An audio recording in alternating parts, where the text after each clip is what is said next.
नमस्कार दोस्तों, मैं आपका doctor S Verma hernia series का सेकंड और फाइनल वीडियो आपके लिए लेकर आया हूं।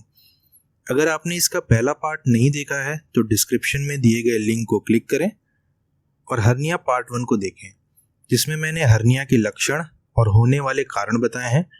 उस वीडियो को देखने के बाद आपको इस वीडियो में दी गई जानकारी को समझने में और आसानी होगी। तो चलिए शुरू करते हैं। इस वीडियो में मैं आपको बताऊंगा कि अगर किसी को हर्निया हो जाती है तो उसका क्या इलाज है एवं हर्निया से बचने के लिए क्या घरेलू तौर पर उपाय किए जा सकते हैं। अगर हर्निया सिम्टोमेटिक है, यानी हर्निया की वजह से मरीज को दिक्कत हो रही है, तो ऑपरेशन ही हर्निया का एकमात्र इलाज है। हर्निया के ऑपरेशन में जिस प्रकार का हर्निया होता है और शरीर में जिस स्थान पर होता है, उस हर्निया के डिफेक्ट को रिपेयर किया जाता है, जिससे ऑपरेशन के बाद उस डिफेक्ट से हर्निया में आने वाला कंटेंट, जो कि फैट, आते इत्यादि, दोबारा ना बने। ऑपरेशन के दौरान सबसे कमजोर हिस्सा जहां से हर्निया बनता है, उसे बारीक बुनी हुई सॉफ्ट प्लास्टिक लाइक मटेरियल, जिसे मेश भी कहते हैं, उससे ढक दिया जाता है, या फिर कई सेंटर्स पर मेश या जाली ना लगाकर मजबूत टाँके लगाकर उस डिफेक्ट को बंद किया जाता है। हर्निया का ऑपरेशन 2 तरह से हो सकता है। पहला है ओपन मेथड, जिसमें कि 2 से 3 इंच का चीरा लगाया जाता है, और दूसरा तरीका है दूरबीन विधि से, जिसमें कि 3 छोटे आधे या 1/4 इंच के चीरे लगा करके ऑपरेशन किया जाता है। इस विधि को लैप्रोस्कोपिक हर्निया रिपेयर भी कहते हैं। अक्सर जब किसी को हर्निया हो जाता है तो वह यह सोचता है कि ऑपरेशन से किसी तरीके से बचा जाए और बिना ऑपरेशन के मेरा काम चलता रहे। तो ऑपरेशन ना कराना मरीज की सहमति या असहमति पर निर्भर करता है। अगर हर्निया की वजह से मरीज को इतनी दिक्कत नहीं है कि उसकी डेली रूटीन एक्टिविटी इफेक्ट हो रही है, तो अगर पेशेंट ऑपरेशन नहीं कराना चाहता है तो वेट किया जा सकता है। लेकिन ऑपरेशन के कुछ इंडिकेशन भी होते हैं, जैसा कि अगर हर्निया लंबे समय से बना हुआ है, या समय के साथ हर्निया का आकार बड़ा हो रहा है, या फिर हर्निया की वजह से अब दर्द होना भी शुरू हो गया है, तो ऐसी कंडीशंस में ऑपरेशन करा लेना ज़्यादा सही विकल्प होता है। कभी कभी हर्निया में आंतों के फंसने की वजह से इमरजेंसी कंडीशन में भी ऑपरेशन कराना पड़ता है। इसे इमरजेंसी हर्निया सर्जरी भी कहते हैं। इसमें कभी कभी आंतों के फंसे हुए हिस्से को काट कर निकाला जाता है, वह आंतें दोबारा जोड़ी जाती हैं। यह एक बड़ा ऑपरेशन होता है। ऑपरेशन से होने वाले फायदे कुछ होते हैं जो मैं आपको बताऊंगा। जैसा कि मैंने पहले बताया कि हर्निया का एकमात्र इलाज ऑपरेशन होता है। ऑपरेशन के बाद हर्निया से होने वाला डिस्कम्फर्ट और सूजन पूरी तरह से चला जाता है। यही मरीज को सबसे बड़ा फायदा महसूस होता है। हर्निया के ऑपरेशन के कुछ साइड इफेक्ट भी होते हैं, जिन्हें रिस्क भी कहते हैं। ग्रोइन हर्निया के ऑपरेशन के बाद कुछ रिस्क भी होते हैं। इन्हें ऑपरेशन कराने वाले मरीज को पता होना बहुत ज़रूरी है। इनमें से पहला है रिकरेंस, जिसका मतलब होता है ऑपरेशन के बाद हर्निया का दोबारा बन जाना। यह रिकरेंस 5 से 15% केसेस में देखा गया है। ऑपरेशन के बाद इन्फेक्शन भी हो सकता है, जैसा कि किसी भी नॉर्मल सर्जरी के बाद होता है। यह इन्फेक्शन टांकों के ऊपर या टांकों के निचली परतों में भी हो सकता है, और कभी कभी स्पेशली हर्निया के केस में लगाई जाने वाली जाली में भी इन्फेक्शन हो सकता है, जिसकी वजह से कभी कभी जाली को निकालना भी पड़ सकता है। कुछ हद तक ब्लीडिंग के चांसेस भी होते हैं। कभी कभी ऑपरेशन के बाद पेशाब भी रुक जाती है, जिसके लिए पेशाब की नली डालनी पड़ती है, जो कि अगले दिन निकाल दी जाती है।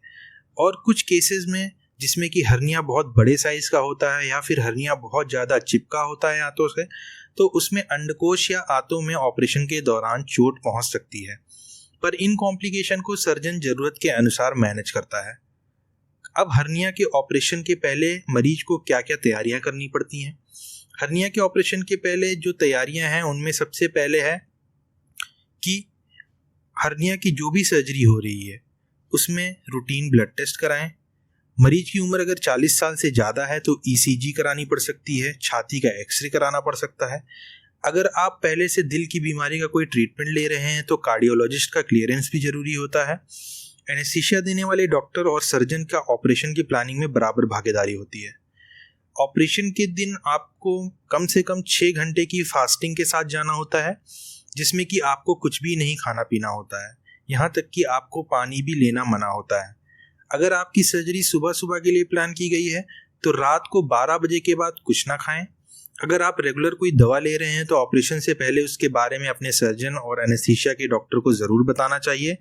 अगर आपका डॉक्टर उन दवाओं को ऑपरेशन के दिन भी कंटिन्यू करने को बोलता है तो आप उसे एक सिप ऑफ वाटर के साथ ले सकते हैं। अगर आपका हर्निया का ऑपरेशन बिना किसी कॉम्प्लिकेशन के हो गया है तो आपको उसी दिन या एक दिन बाद छुट्टी दी जा सकती है। अब बात करते हैं रिकवरी की, कि हर्निया के ऑपरेशन के बाद कितने दिन में कंप्लीट रिकवरी हो जाती है। ऑपरेशन के बाद कम से कम 1.5 से 2 महीने के लिए हैवी वर्क बिल्कुल नहीं करना होता है।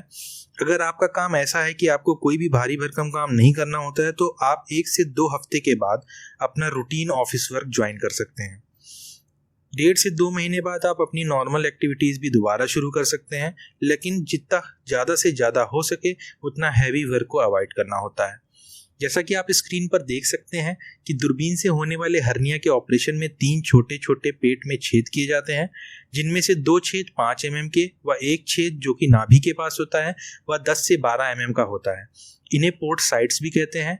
इन्हीं पोर्ट साइट से दूरबीन के औजारों को पेट के अंदर डाला जाता है और ऑपरेशन किया जाता है। इस ऑपरेशन में एक स्क्रीन होती है ऑपरेशन थिएटर में, जिसमें कि पेट के अंदर का 3D व्यू दिखाई देता है। उसी 3D व्यू को देख करके सर्जन ऑपरेशन करता है। स्क्रीन पर दिखाई देने वाली जालीनुमा झिल्ली को हर्निया मैश कहते हैं, जिसे कि पेट के अंदर से ही हर्निया बनने वाले कमजोर हिस्से के ऊपर रख दिया जाता है, जिससे कि उस डिफेक्ट से आंत बाहर की ओर हर्निएट ना हो पाए। स्क्रीन पर आप देख सकते हैं कि मैश को दूरबीन विधि द्वारा फिक्स किया जा चुका है। जो दृश्य आपको दिख रहा है वो फिक्स होने के बाद का है। अब स्क्रीन पर जो आपको दूरबीन से किए जाने वाले ऑपरेशन के बाद किस तरीके का स्कार मार्क बनता है वह दिख रहा है, जो कि बिल्कुल ना के बराबर है।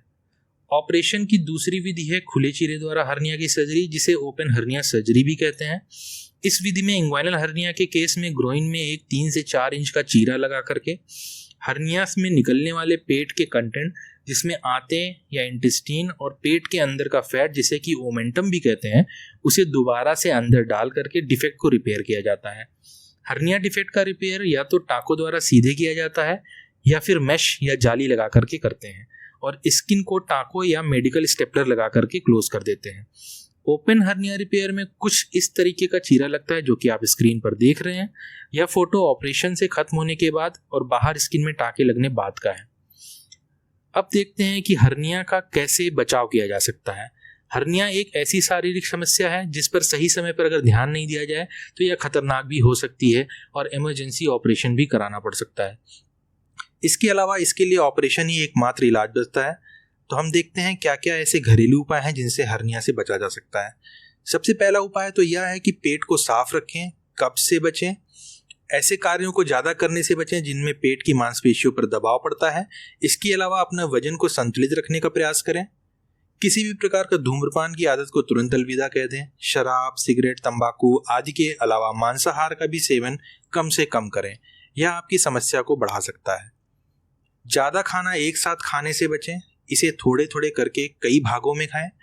चाय, कॉफ़ी, कैफीन युक्त अन्य पदार्थों का सेवन करने से बचें और पानी पीते समय एक बार में बहुत अधिक पानी ना पिएं, बल्कि घूट घूट में पानी पिएं। खाना खाने के लगभग 1 घंटे बाद 1 गिलास पानी में सेब का सिरका मिलाएं और धीरे धीरे घूंट कर पिएं। दिन में 3 से 4 बार जीरे को चबाकर खाने से और ऊपर से गुनगुना पानी पीने से भी लाभ होगा। इसका कारण यह है कि इससे कब्ज नहीं होगी तो आप ज़्यादा प्रेशर नहीं क्रिएट करेंगे और हर्निएशन साइट पे ज़्यादा दबाव नहीं पड़ेगा। एलोवेरा जूस, अलसी, मेथी दाना आदि का सेवन भी इस समस्या में फायदेमंद होता है। इसके अलावा व्यायाम और पैदल चलना जारी रखें, इससे लाभ होगा क्योंकि मांसपेशियां इससे मजबूत होंगी और हर्निया होने के चांसेस कम होंगे। ये थी हर्निया पार्ट 2 वीडियो। उम्मीद है आपको ये वीडियो समझने में कोई दिक्कत नहीं आई होगी। अगर आपके पास कुछ सवाल रह गए हों तो आप कमेंट बॉक्स में लिख सकते हैं। प्लीज़ मेरे चैनल को लाइक करिए, सब्सक्राइब करिए और कमेंट करिए। Thank you, bye bye.